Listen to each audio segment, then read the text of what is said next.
nakikinig sa bawat hinaing.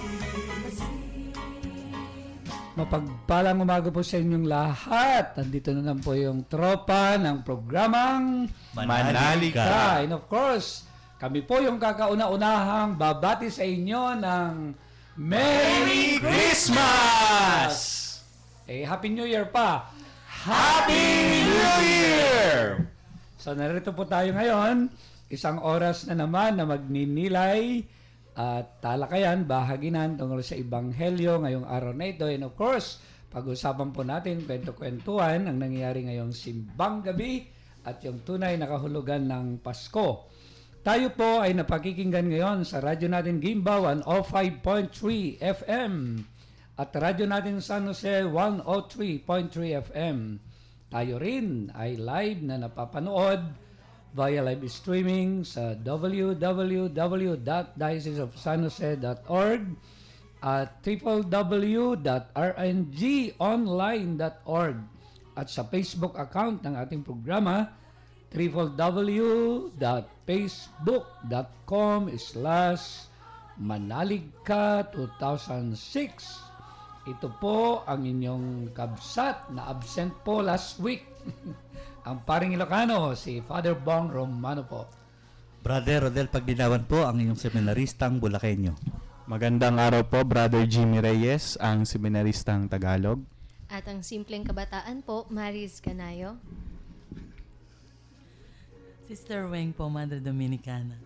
Ayan, so ang dami po namin. At kanina nga po, sa Pambungad, nung tinutugtog po yung kan namin, yung intradang awitin, sumasa sister, sabi ko, sister, naka-TV ka.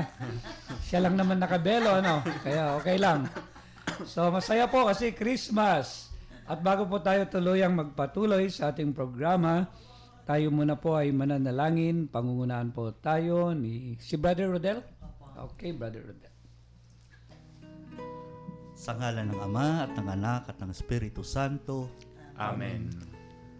Pinupuri ka po namin pinasasalamatan, aming Amang mapagmahal, dahil sa iyong walang kahulilip na pagmamahal sa tanan.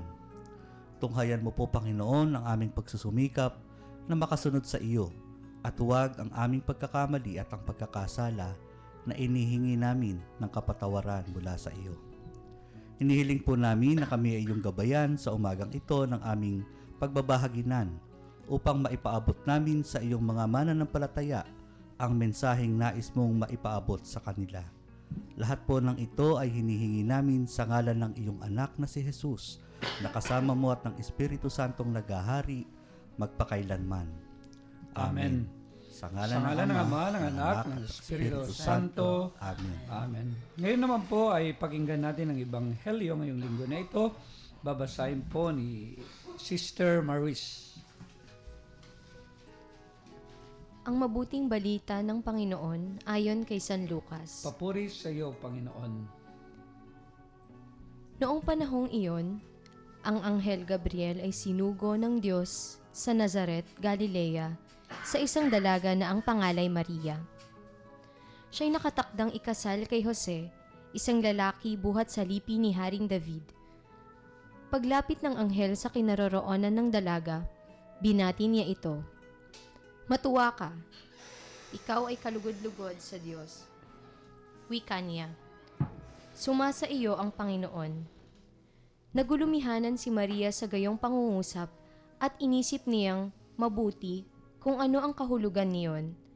Kaya't sinabi sa kanya ng anghel, huwag kang matakot, Maria, sapagkat kinalulugdan ka ng Diyos.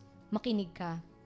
Ikaw ay maglilihi at manganganak ng isang lalaki at siya'y tatawagin mong Jesus. Magiging dakila siya at tatawaging anak ng kataas-taasan. Ibibigay sa kanya ng Panginoong Diyos ang trono ng kanyang amang si David. Maghahari siya sa angkan ni Jacob magpakailanman, at ang kanyang paghahari ay walang hanggan. Paanong mangyayari ito? Gayong ako'y dalaga, tanong ni Maria. Sumagot ang anghel, bababa sa iyo ang Espiritu Santo at lililiman ka ng kapangyarihan ng kataas-taasan. Kaya't banal ang ipanganganak mo at tatawaging anak ng Diyos. Natatandaan mo ang iyong kamag-anak na si Elizabeth?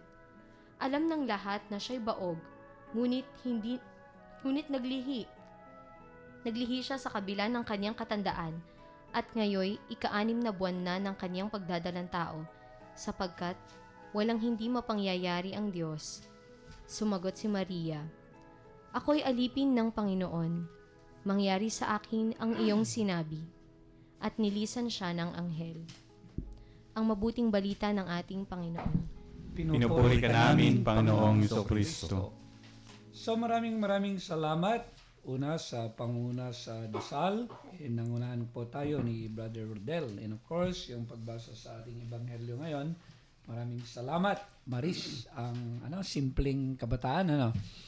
Opo, at muli po, nire-remind na tayo po ay napapakinggan sa radyo natin Gimba, 105.3 FM at radyo natin San Jose, 103.3 FM. At kanina nga po nabanggit din yung mga live streaming natin at Facebook account po natin.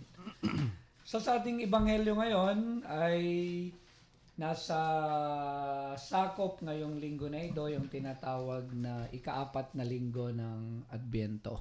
So ika-4 na linggo ng Adbyento. Anong kulay? Yung kandilang sinisindihan. Purple pa rin po, violet. Violet. Okay. So tapos nung third week, yung sinindihan ay kulay, anong tawag doon, Sister? Rosas. Bakit nag-iba, Sister? Pwedeng ipaliwanag po ninyo. Bali Yan, po. Dahil pangatlong week na, yung bilang paghahanda natin na malapit nang dumating si Jesucristo. May tawag Kaya, yun yan, Gaudete Sunday. Oo. So, yun po. At ngayon nga po, na nasa loob po tayo ng tinatawag na ika-4 na linggo, ipinagdiriwang po natin, nagnonovena po tayo, yung tinatawag na simbang gabi. At ngayon ay December 21. So kung bibilangin mo, kung nagsimbang gabi ka na dire-diretso, ay pang-anim na simbang gabi. Okay, kuhan muna, recitation. Sino sa inyo ang naka-anim na simbang gabi? Kayong 4. Ay, madre, o lang yan. Actually, kami ay sobra. Times 4 o times 3. 18 na ako siguro, 19 na simbang gabi kasi nagbabarangay po kami ngayon. At napaganda po siguro, magbabahaginan muna tayo tungkol dyan sa tinatawag na simbang gabi. Pero bago po tayo tuluyang magkwentuhan, ay babalik muna po tayo sa ating studio at makakarinig po tayo ng isang awitin. Magbabalik po ang programang Manalig ka.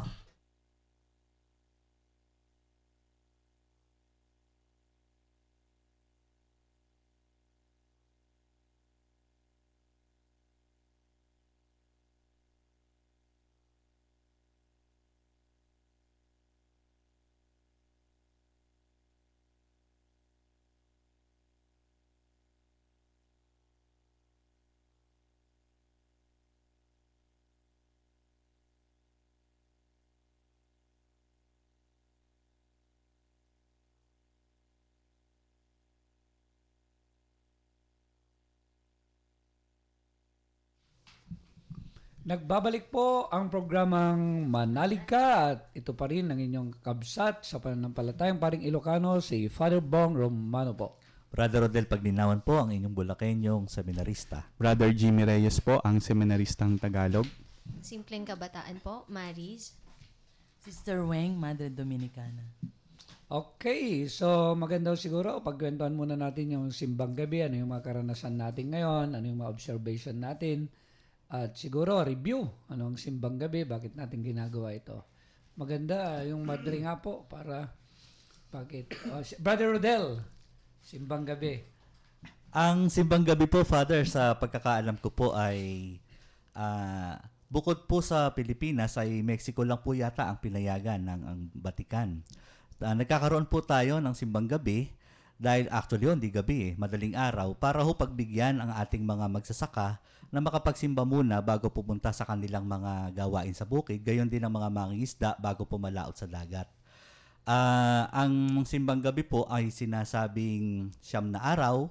Patungkol daw po ito sa 9 na buwan na dinala ng ating mahal na Birhen sa kanyang sinapupunan ang ating Panginoong Jesus. At yun nga po, itong mahal na Birhen ang ating binigay sa atin ng Panginoon na ehemplo para tayo ay mapalapit sa Panginoon kung paano maging masunurin sa kanyang aral at halimbawa. Okay, so Brother Jimmy, baka meron ka observation simbang gabi or ano insight mo sa simbang gabi? Nagsisimbang gabi ka ba? Opo, Father. Sa akin, Father, ang simbang gabi ay 9 na araw na pagninilay sa ating Panginoong Jesucristo sapagkat ang sentro nga ng simbang gabi ay yung kapanganakan ng ating Panginoon. Kaya yung 9 na araw na ating pagsisimbang gabi, ito'y 9 na araw na pagninilay doon sa misteryo ng pagkakatawang tao ng Panginoon. Na kung saan ay, kung sa level lang ng pag-iisip ng tao, mahirap arukin, mahirap unawain, subalit kung pagninilayan, na makikita yung kagandahan nung plano ng Diyos para sa lahat ng sangkatauhan. No? Kaya yung 9 na gabi sa akin, yun po yung pagninilay doon sa pinakamisteryo, no, sa darating na Kapaskuhan. Yung pagkakatawang tao ng Panginoon. Sa talagang hindi puyat dong mga ito, no? Talagang lalalim ng pagninilay. Sa simpleng kabataan, may simbang gabi ba sa Purais, sa barangay ninyo? Opo. Kinukwento mo kanina, merong top favorite na Meron pari nga ba po. yun na nagsimbang gabi? Magkukumpare pa lang daw Kumpare. po siya. Sa amin naman po, sa akin, bilang isang kabataan, simbang gabi, parang, yun nga po, parang preparation, pagninilay, para dun sa magaganap na isang malaking event, yun, parang ganun po, na yung kapanganakan nga po ni Jesus. Para sa akin po, yung pagsisimbang gabi ko po, kasi dati po ako, minulat po ako dun sa kapag nakompleto mo yung simbang gabi, yung wish mo matutupad. Yun po. Ang inisip ko naman po, nung naintindihan ko na, kasi novena siya. Sabi, parang ipinagdasal mo talaga yung wish mo. Kaya, matutupad naman talaga yung mga panalangin. Pero ngayon po, naintindihan ko na it's a preparation of self na hindi lang physical, kasi physical preparations yan ay hinahanda natin sa bahay-bahay natin. Tapos ito na po yung spiritual preparation natin para dun sa Pasko. Ayun po. Sister, sisimbang gabi rin ba ang mga madre? Kami nga, madaling araw magigising ka ng 3:00. No, nandun ka na. Oo. Di ba, ngayon po kasi, napag-usapan natin na 9 days nga yung pag sabi mong novena, it's 9 days, Yeah, no? So yun, pinagninilay natin yung kasaysayan, di ba? Kung titingnan natin yung mga gospel reading, no? Magbuhat ng first day, simula ng simbang gabi, makikita natin doon yung lalong-lalo na yung kasaysayan ni Kristo, no? Yung paano siya until now, yung sasabihin natin paano siya ipapanganak, no? Yung, kaya napakaganda talaga, sabi nga yung paghahanda. So nasa Advent season pa lang tayo, no? Pero minsan kasi parang excited tayo, no? Simbang gabi pa lang nagse-celebrate na tayo, Pasko na, no? So kailangan wag tayong magmadali. Kaya yung simbang gabi sa paghahanda talaga ng pagdating ni Kristo. So nabanggit mo kanina, Esther, lalo na yung pagbasa ngayong second day, yung salinlahi ng ating Panginoon, no? Tapos sa dulo ay pinapakilala si Kristo. At alam mo yung magandang ang pagninilay ko noon doon, sabi ko, yung biro mo yung hindi mo maarok na tayo pala ay kalahi ng Diyos. At hindi lang kalahi, kundi kapamilya din niya tayo. Kaya yung dignidad natin bilang tao ay napakataas. Biro mo kalahi ka ng Diyos. Kaya lang nasa iyon kung yung pagiging kalahi mo ng Diyos ay isa sa buhay mo. Kasi minsan makakarinig ka, no, yung sabihin sa isang tao hayop ka. Animal ka, hindi ba? Mga ganun. O kaya ahas ka. So, napaganda rin yung simbang gabi talaga, no? Yung marami kang napupulot na pagninil. And of course, yung bilang akala, hindi lang yon, yung generic yun maluwang. Pero pag ilalagay ka sa maliit pala pa na paliliitin pa yung ugnayan mo sa Diyos ay kung siya yung kapamilya. At yun yung napakaganda, yung kapamilya ka ng Diyos. At tayo nga, yung hamon nga ngayon sa atin, dahil kapamilya ka ng Diyos, yung faith community, faith family. Kasi yung ugnayan talaga sa bawat pamilya sa community, yung faith. Kaya sabi ko nga, walang lugar sa tampuhan dapat, walang lugar sa intrigaan, walang lugar sa kanya yung mga. So ako naman, yung napaganda nga, yung sa simbang gabi na ito, yung time talaga na opportunity mo na mapalapit kay Jesus. Yun yung napaganda para sa akin talaga. Yung palagi nga, yung gusto ko, yung maarok palagi si Jesus Yung sana nga maipakita ko na talagang, ito yung bida sa simbang gabi. Itong si Kristo talaga. So okay, yung first round po namin. And then of course, second round, ang tatanungin ko naman sa kanila, mahilig po kasing magmasid tong mga ito, mag-observe, mag-intriga. Ano yung na-observean ninyo simbang gabi na pwede pa nating i-improve? Kasi napagandang liturya yan no? Baka yung pare, kung anong mga suggestion ninyo o kaya sa mga nagsisimba, para yung magkaroon ba tayo ng mga suggestion. So, kasi, ako na una, no? Ako yung suggestion ko po, hindi ba yung may mga bansag sa ating mga KBL. May pupunta daw lang tayo ganyan kapag kasal, binyag, libing. Sabi ko naman, di lang naman tayo KBL. Maraming Catholic. Sabi ko, SG, pang simbang gabi. Di ba? Yung observation ko pa rin po, sa totoo lang po. And sana may improve talaga natin. Maraming Catholic yung pang simbang gabi. Maraming Catholic yung panapanahon. Maraming Catholic yung seasonal yung faith. At sana yun po, yung ma-improve po natin ito, yung maging consistent talaga tayo sa pagsisimba. Sabi ko nga, sana matrain tayo ng 9 na gabi na pagsisimba para sana masanay tayo para every linggo ay matitrain tayo. So ako yung suggestion ko so maging consistent sa pagsisimba, hindi lang simbang gabi. Okay, next. Ako, ang suggestion ko po ay sapagkat yun nga napakaraming Katoliko na seasonal na kapag simbang gabi lamang po sila karaniwan na dumadami, umaattend sa ating mga simbang gabi. Naisip ko na magandang pagkakataon yun para maghain ng mga katisismo para madagdagan ng kaalaman ng ating mga mananampalatayang Katoliko para hindi yung isang aya lang ng iba ay nasasama na kasi hindi nila naunawaan at na-appreciate yung yaman ng ating pananampalataya. Ako nga po, naisip ko po yun na gawin every after po ng aking pamumuno sa pagdiriwang bago yung panghuling panalangin ay nagbibigay po ako ng kahit kaunting katisismo. Kaya po paborito yun sa amin Dahil doon.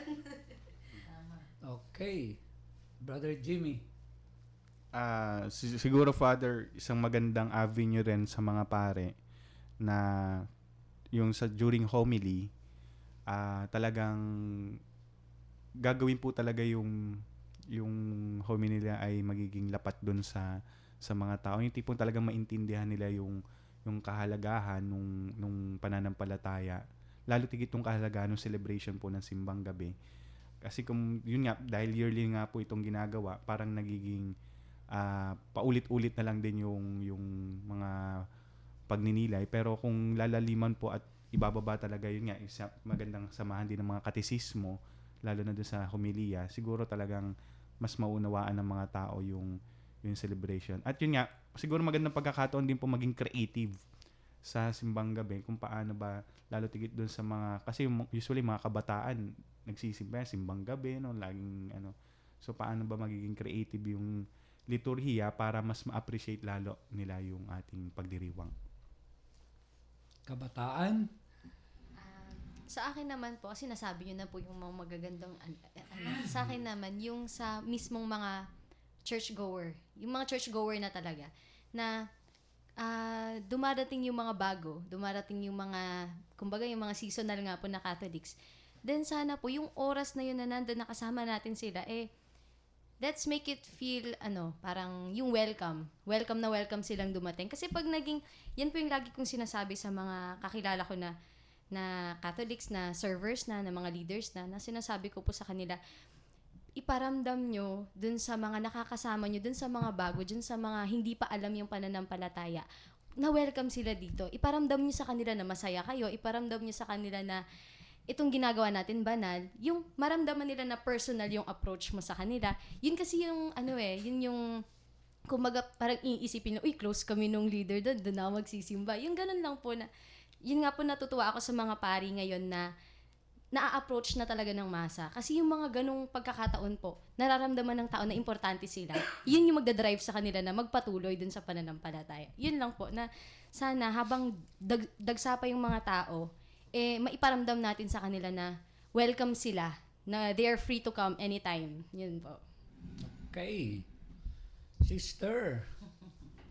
Ako naman, isa rin sigurong pagkakataon yung pagbibigay ng katekismo. Pero ito, this time, ano ba yung pagkakaiba ng Advent sa Christmas? Kasi pag narinig natin kasi ang Ber, di ba, sa kultura nating Pilipino, Pasko na, no? Magpapatugtog na sila. Uy, Pasko na. Para bang nagmamadali talaga tayo. Samantalang, ang dapat gawin muna natin, yung paghahanda. No? So, kahit ngayon, yung mga, siguro external ito, kahit yung mga kanta natin. Kasi napaka-importante kasi ito, no? Yung kunwari, ngayong simbang gabi, ano na yung mga kinakanta ng mga tao? Kumakanta na sila ng Christmas songs. Hindi pa Supposed to be hindi pa. Kasi nga, Advent pa lang paghahanda. Pero kung siguro yon yung parang may awareness sila, yun nga, through catechesis, no? Di mas maraming matututuhan yung mga natin, mga churchgoers natin, na pagdating ng ng Advent, ito na, maghahanda muna tayo. No? Totoo yun, sister. Kami nga ng mga pare, yung karanasan nga namin, yung Advent pa lang, gusto na nilang kantahin yung mga Christmas. Kagaya ko minsan, ikakantahin nila, communion song Pasko na, sinta ko. Tapos nakatitig kay Brother Jimmy ganyan. O kaya, yung komunyon, malamig ang simoy. Sabi nga, ba't pinagtitripan nyo yung lamig ng hangin? Sabi ko, anong connection yan sa... Totoo nangyari yan. Kaya nga kami po, sila Brother Jimmy, yung sabi ko, yung first 4 days, kantayin niya mga Advent songs. Ipapasok niya paunti-unti nga. Kaya gumawa po kami ng mga pwedeng kantahin talaga. Para at least naman ay nakakatikais sila na gano'n. So isa pa rin na yung observation ko po, yung ewan ko kung nangyayari pa ngayon kasi ang ginawa namin ngayon, mas kontrolado natin yung crowd dahil dinivide namin yung simbang gabi namin sa Muñoz. Meron kami na 4 a.m. tsaka 5:30 p.m. para talagang ma-divide yung tao kasi pag masyadong napakaraming tao ay hindi mo maipasok sa loob ng simbahan. Yung iba ay simbang sagig-tabi. Ayun yung iniwasan. At ganoon din para yung police, makontrol din niya yung crowd dahil nawawalan kami ng motorcycle. So po, sana po yung mga nagnanakaw ng motorcycle po, pinapakiusap po, sana mahuli na po kayo. So yung nga po nakakalungkot, no? Lalo na mga ganitong panahon na yung makasentro dapat sa faith tapos may mga nagnanakaw. Yung mga ganoon. So yun, kasi nga po, yung kuminsan simbang gilid, yung mga bansag sa yan, simbang bibingka, simbang puto, mga ganoon. So yun, yung mga observation. Meron pa sigurong ganoon, simbang date. Ayun, marami yan, Hindi sila pumapasok hanggang doon lang sa labas kasi venue lang pala nila para mag-date, yung tagpuan. So yun po, sana ma-improve po natin ng mangibabaw talaga yung pagpasok natin sa simbahan. At yung mangibabaw po ay faith natin. Ako, isa pa observation ko, sana kung sinimulan po yung simbang gabi ay ikompleto. Kasi novena yan, di ba, sister?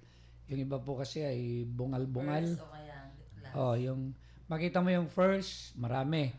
Papaunti na yan, tapos dadami sa dulo. So, sana po, 2021, 500 years na po tayong nagsisimbang gabi. Di ba? Nagsimula ng 15, yung Christianity, yung Catholic, ng 1521. Sana ma-improve na talaga, gawin nating malalim na nakaugnay talaga sa pananampalataya natin. So, sumesenyas ang ating kapatid na si Frankie sa kabilang kwarto. At wag muna po kung kayong alis, magbabalik po ang programang Manalig ka.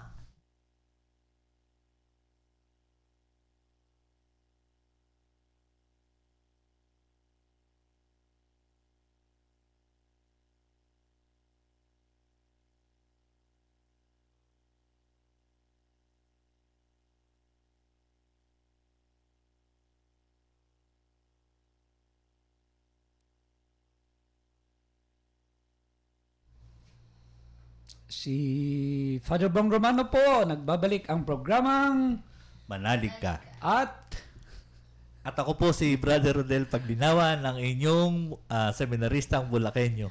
Isang simpleng kabataan po, Maris. Sister Weng, Madre Dominicana. okay, napaganda po, pinagninilayan namin ang mga karanasan po namin sa simbang gabi.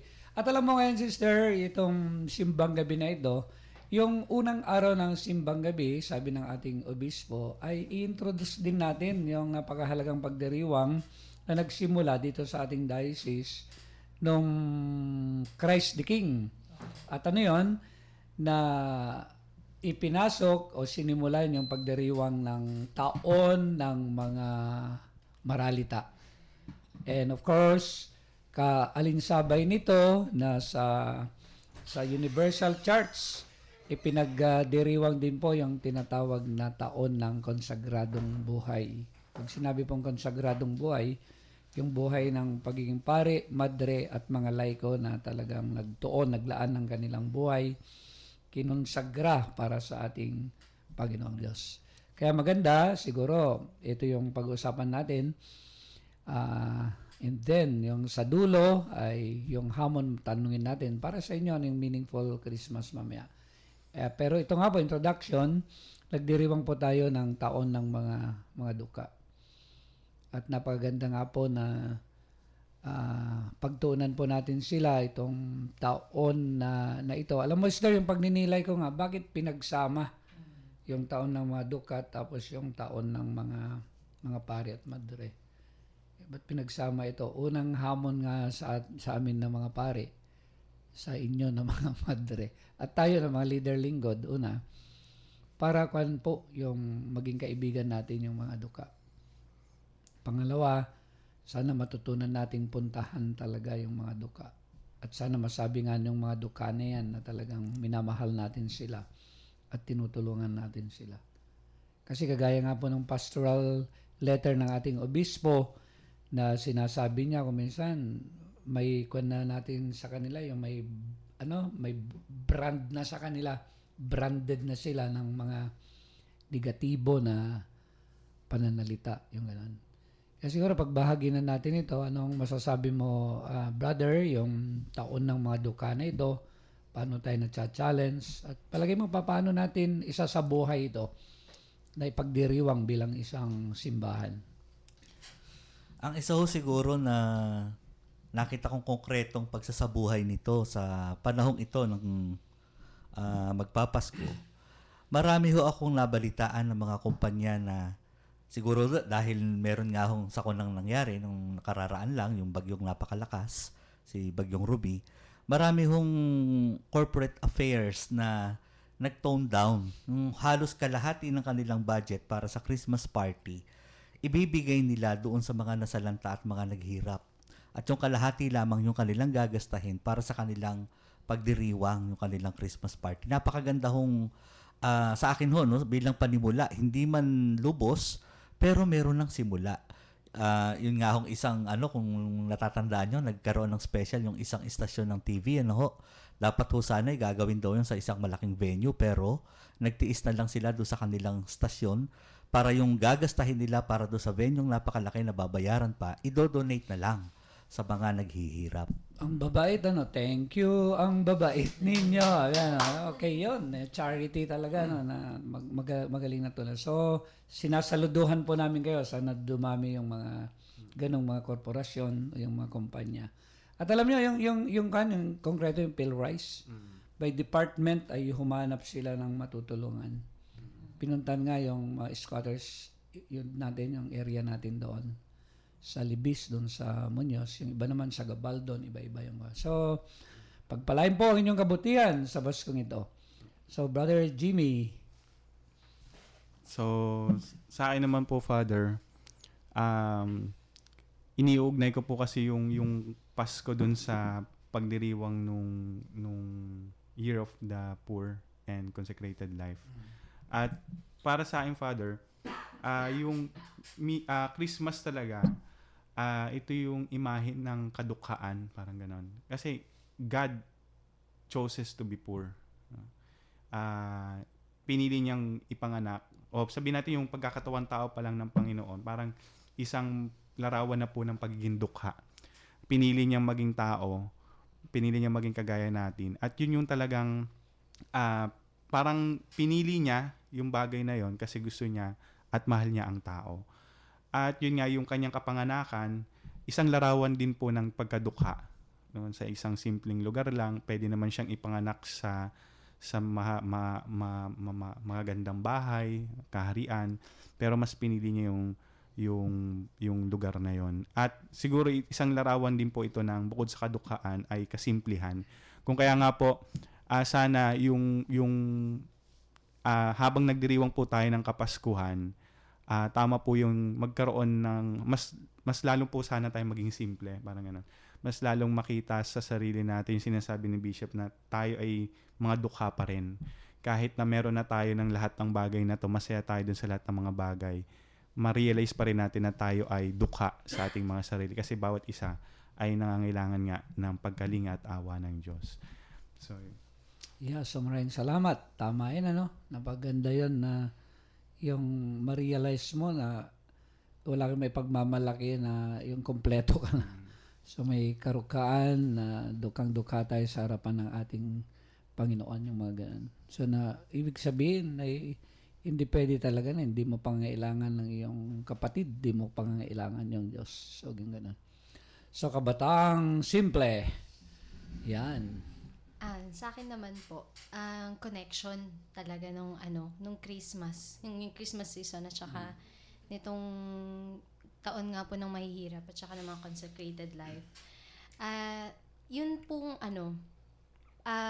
yun nga pong pagiging simple. Kasi usually nga po yung sinasabi natin kanina, yung sinasabi ko po kanina na material preparations talaga. Pabonggahan ng Pasko, pabonggahan ng bahay, yung mga Christmas decorations natin, yung pagkakagastosan talaga. And then, only to find out na we're not ready inside. Parang ganun po. And yun nga po yung iniisip ko na this Christmas, first time kong magse-celebrate na hindi dito. First time kong magse-celebrate na walang regalo. First time kong magse-celebrate na hiwa-hiwalay kami. Parang nalulungkot pa ako nung una kong nalaman yun eh. Tapos, sabi ko, pero siguro ito ngayon, dukha ako ngayon, sabi ko. Pero hindi ako dukhang-dukha kasi andito pa rin si Lord. At yun nga po, akala ko nga po, magkakahiwalay talaga kami. Tapos yun, nagplano sila na, sama-sama pa rin pala kami. Lilipat na lang kami ng ibang lugar. And then doon kami magsa-celebrate. At isa pa po yung nakita ko na natuwa po ako sa desisyon nung grupo namin sa familia po. We're going to celebrate our Christmas party sa TDK. Yay! Wow naman! Di ba po? Ayun. As laity na mga nag-consecrate. Ay, sabi mo ano yung TDK? Opo, Tahanan ng Damayang Kristiyano po. Yun kung pong saan? ating bahay ng mga abandoned and elderly. Yun po, dito po sa ating diocese. Opo. Doon wow natuwa po ako nung nalaman ko yun. Kasi inaayos pa lang po yata nila kung kailan. Pero hopefully po, nandito pa ako kapag nagpunta kami. Abroad ka ba? Grabe naman. Ang layo naman ng abroad, Father. Hindi po. Dyan lang naman po. Pero, kabataan dominate. Oo, kabataan. Yun po. Okay. Magiging simple ng Isang Pasko. ganda, no? Ayan. Sana lahat ng kabataan nag-iisip na ganyan, hindi yung party. Takot po ako sa party Ilang San Miglite ang iinumin. Ano ba yung iniinom? Yung red wine? Actually, Father, parang balita ko ang doseya din daw po eh. San? Sa Hindi. TDK din po sa 2022. Paampun muna ako. Marami yatang pupunta doon. Oo. Oo, paampun Na-excite. tayo. Oo. Ngayon, Gimba, nandyan sila. O, tingnan mo ha. So, yung ito ng Madre po. So, pinagdinilayan po natin yung simpleng year ngayon, yung taon nga ng mga duka. Pero sister, mukhang ko malusog. Sister, ayun na po, sister. Hindi halata na ako'y isang dukha. Sabagay, hindi totoo yun kasi pinanganak ako na silver spoon. Na may silver spoon. Hindi po. Hindi po. Lahat naman tayo nakakaranas ng pagkadukha, di ba? Hindi lang nga sa pagiging sa material na bagay. Pwede din tayong maging dukha, no? Yung sa ating health, no? Pwede din tayong maging dukha sa ating mga emotions, no? Minsan din sa pag-iisip, no? Kung iba't ibang aspeto, no? Yung pagkadukha natin. Pero tamang-tama nga dahil nga ako as madre, yung bang parang itong taon na to, yung magkaroon talaga ng pagkakataon na magkasalamuha talaga yung mga dukha, no? I mean, dito tayo sa katedral, no?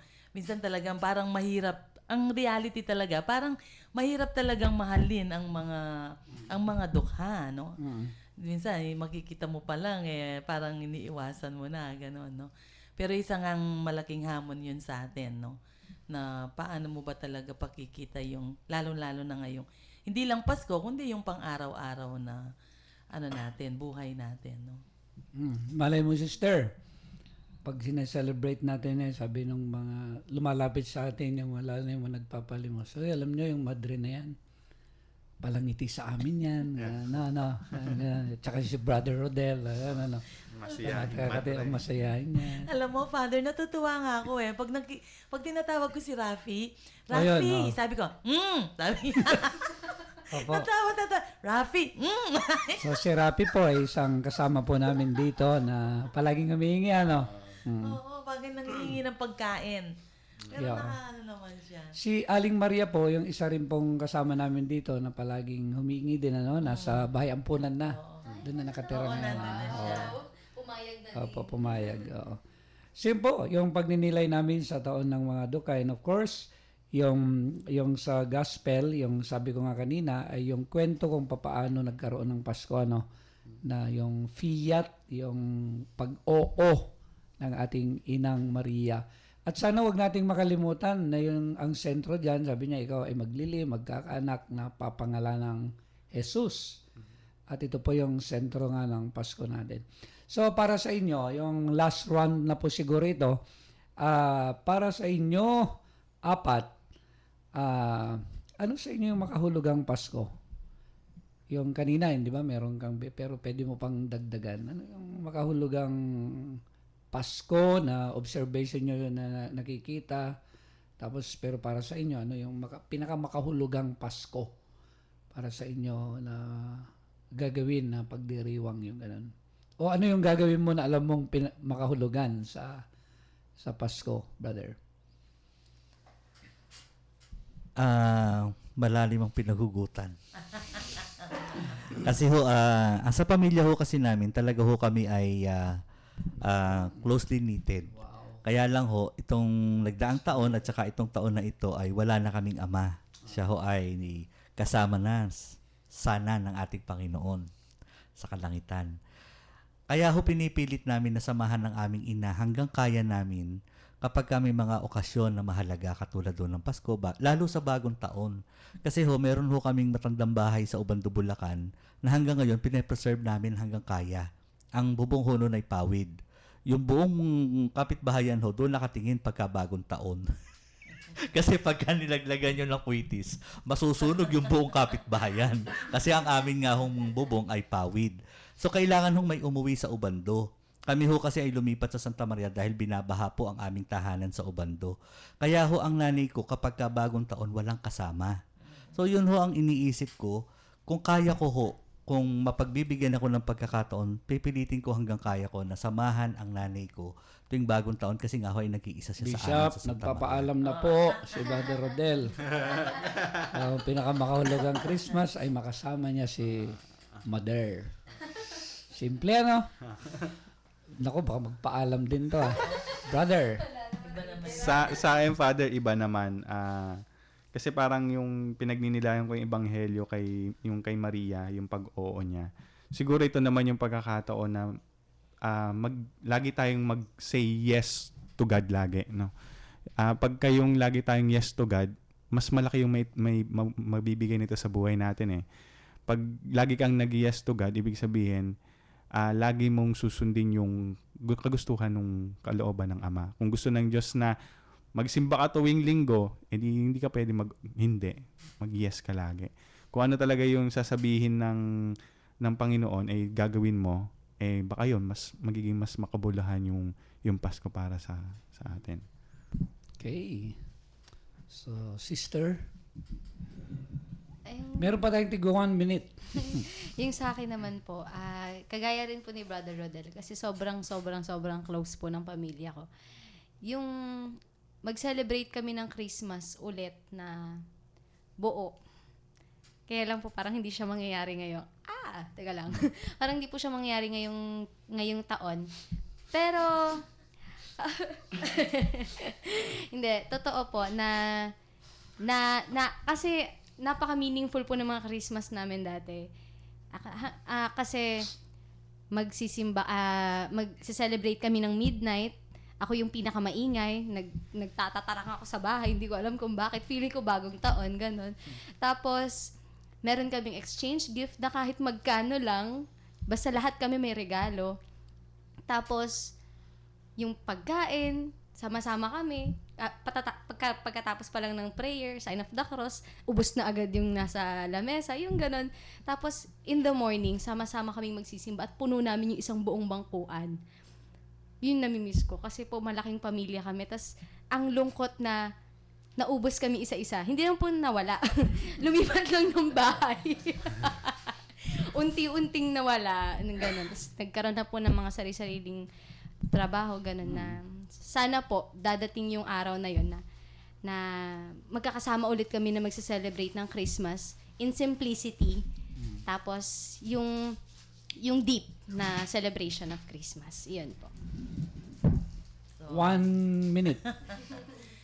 Kami yung pagse-celebrate ng Christmas sa community, mga madre, uuwi kami lahat sa kumbento, no? So, 24 ng gabi, yon magsisimba, tapos Noche Buena, and then kinamumagan, may misang obispo sa Pampanga, and then lunch. Uuwi pa lang kami after lunch. Wow. So, tapos na lahat. Tapos na yung celebration, no?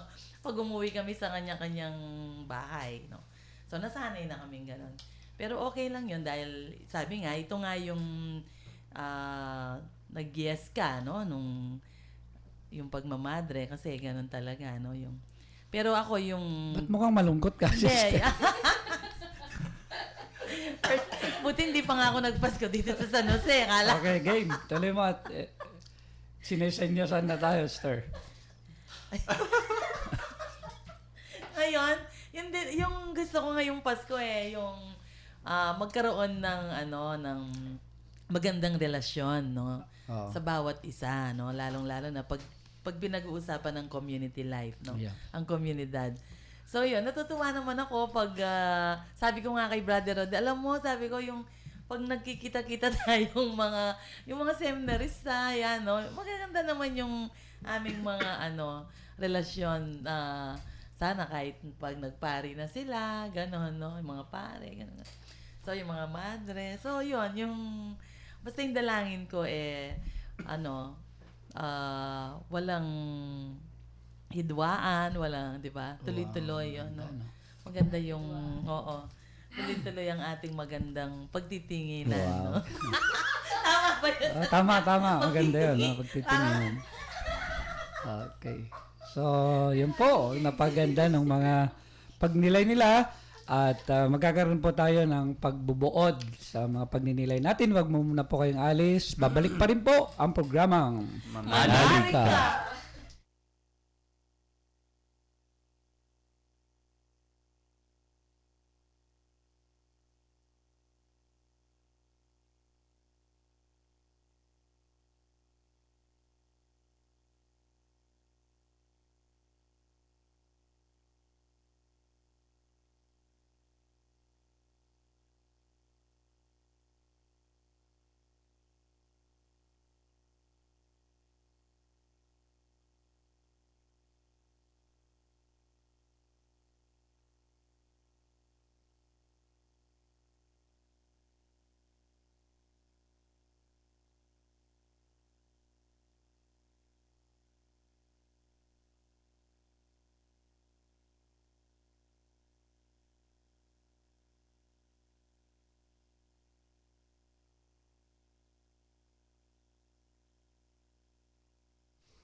Nagbabalik po ang programang Manalig Ka. Ito pa rin po si Father Bong Romano, paring Ilocano po. Kapatid na Rodel po, ang inyong Bulakenyong seminarista. Brother Jimmy Reyes po, ang seminaristang Tagalog. Maris Ganayo po, isang simpleng kabataan. Sister Ray, Mother Dominicana. Okay po, napakasaya namin na pinagnilayan ngayon yung mga pangyayari ngayong tinatawag na season ng Simbang Gabi at season ng Christmas. Of course, nagbahagi na po tayo tungkol sa Simbang Gabi, taon ng mga duka, tapos yung kung paano natin gawin ito na i-celebrate and then yung pagiging meaningful ng Christmas. At alam ko po, kayo rin siguro nagbabalak kung paano ninyo gagawin na makahulugan itong Christmas na ito. So good luck po, nawa pagtuunan po natin ng pansin yung ating pamilya. At kung magpaalam po yung mga kasama nyo sa bahay, payagan po nyo para makauwi. Kung magpaalam po yung mga seminarista at mga madre at mga pare. So, opo na maganda, no? Yung family bonding kapag panahon ng Christmas. Okay po, sa panghuli po ito, pagbibigay po kami ng kwan lang po, ng maikling Christmas message o ano yung Christmas wish.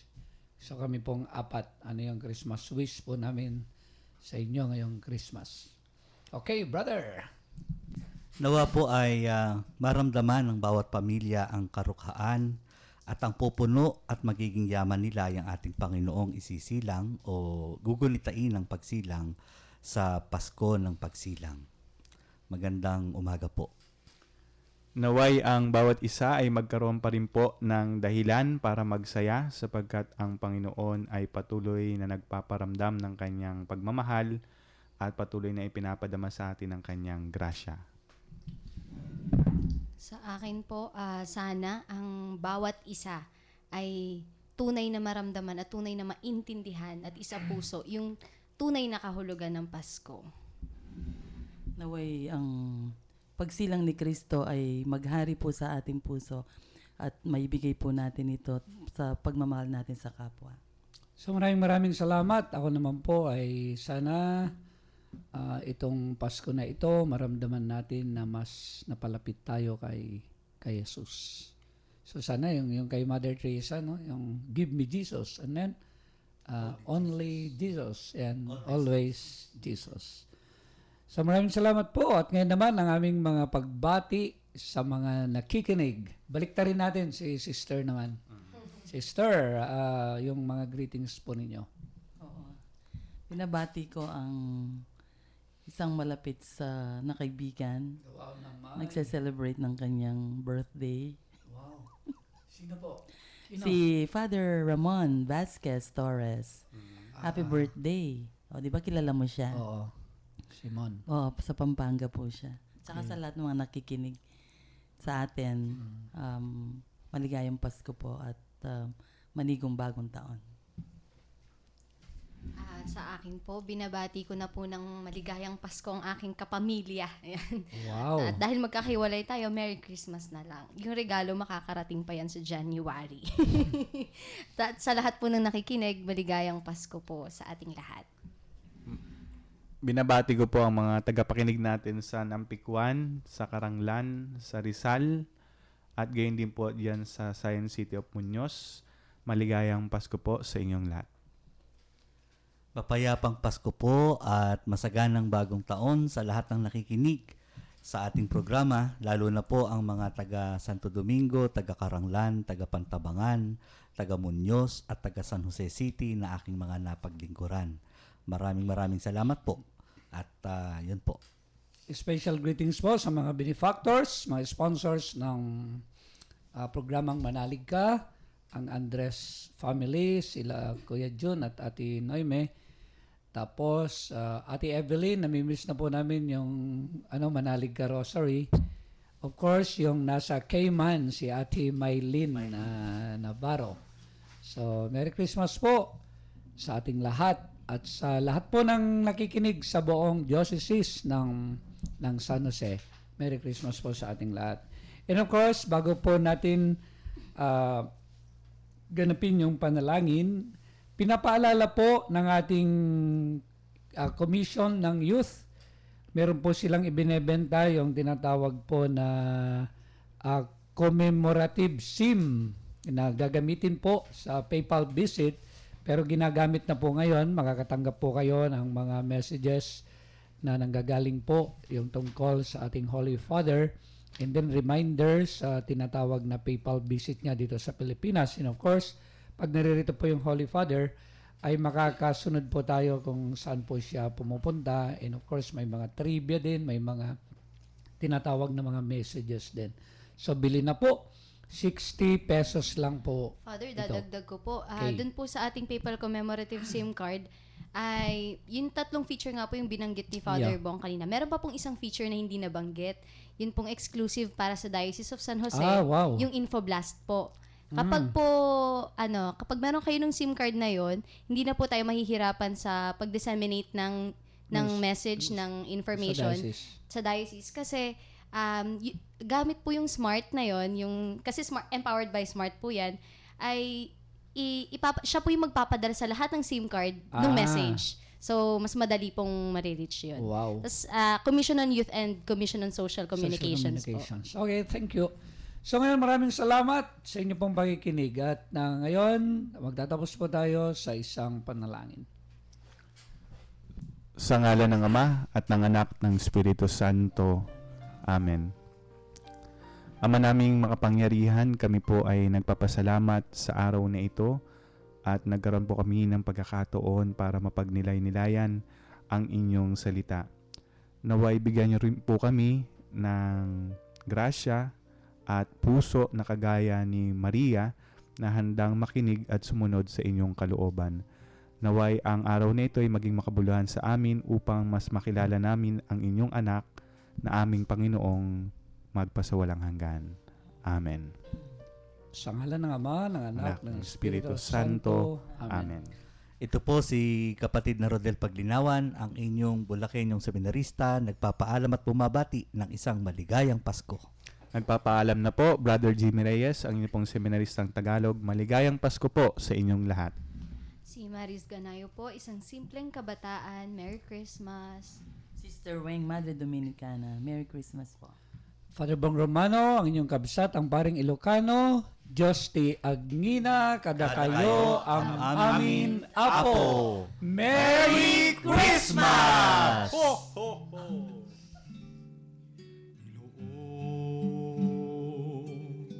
Lahat ng takot sa iyong damdamin,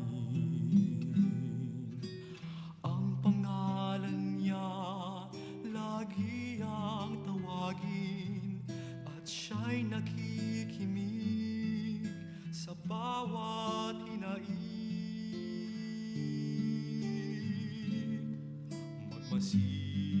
Magmasid at mamulat sa kanyang kapangyarihan. Nabatid mo ba na siya'y naglalaan, patuloy na naghahatid ng tunay na kalayaan? Manalig ka, tuyo